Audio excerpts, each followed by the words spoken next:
except for a monkey named Mr. Nelson and a horse on the porch. Those are to tell her what to do, so Pippi did just as she liked. One of the things Pippi liked to do best was to play with her two best friends, Tommy and Annika. Of course, more than names in the world, Tommy and Annika liked to play with Pippi. But of course, Tommy and Annika had to go to school. If only Pippi would go too, how much fun we could have. They decided to try and persuade her. One afternoon in Pippi's kitchen, Tommy said, You can't imagine what a nice teacher we have. If only knew what fun it is in school, I'd die for to go to school. Pippi sat soaking her feet in the tub. She said nothing, but just wiggled her toes and splashed water around everywhere.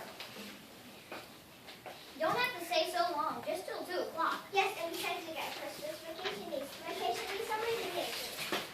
suddenly Pippi poured all the water on the kitchen floor.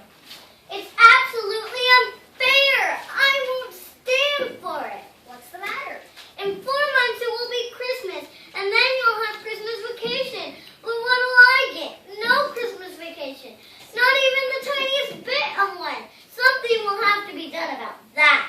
Tomorrow morning, I'll begin school. Hooray! Wait outside our gate for you at 8 o'clock. Oh no! I can't begin as early as that. And besides, I'm going to ride to school. And right she did.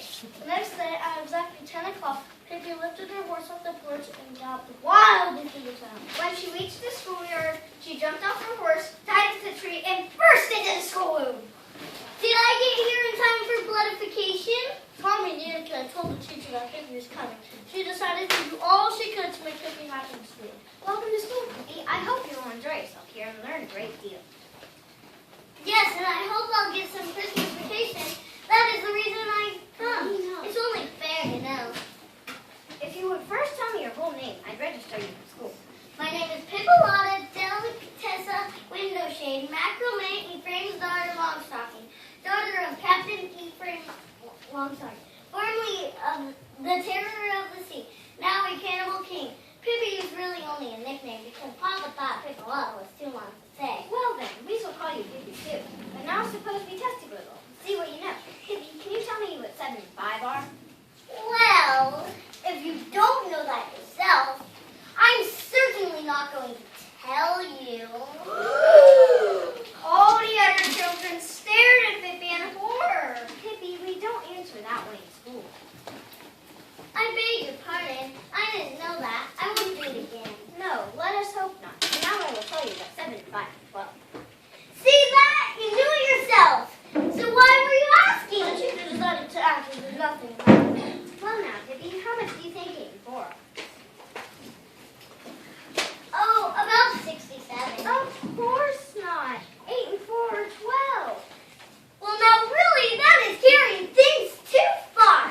You just said that 7 and 5 are 12. There should be some rhyme and reason to things, even in school.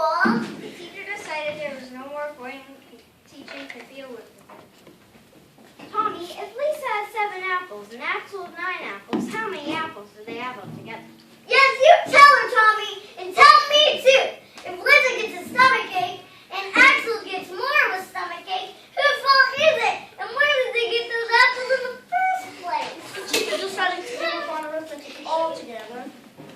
Pippi, maybe you would prefer to learn reading. Here's a picture of a while ago called an ibis. And the letter you see in front is ibis. Can I sit on this? That I'll never believe. I think it looks exactly like a straight line with a fly speck over it. But what I'd really like to know, what does the ibex have to do with the fly speck? The teacher took out a letter card. And here's a picture of a snake with the letter S. Speaking of snakes, I'll never forget the time I had to fight a huge snake in India. You can't imagine what a dreadful snake it was, 14 yards long, and mad as a hornet. And every day he ate up 5 Indians and 2 little children for dessert. And one time he came and wanted me for dessert, and he wound himself around me. But I've been around a while, I said, and hit him in the head. Bang! And then he hit. And then I hit him again, and bingo! He was dead. And indeed, that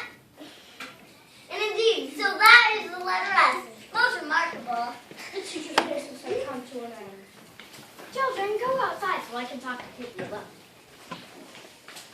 When Pippi and the teacher were by themselves,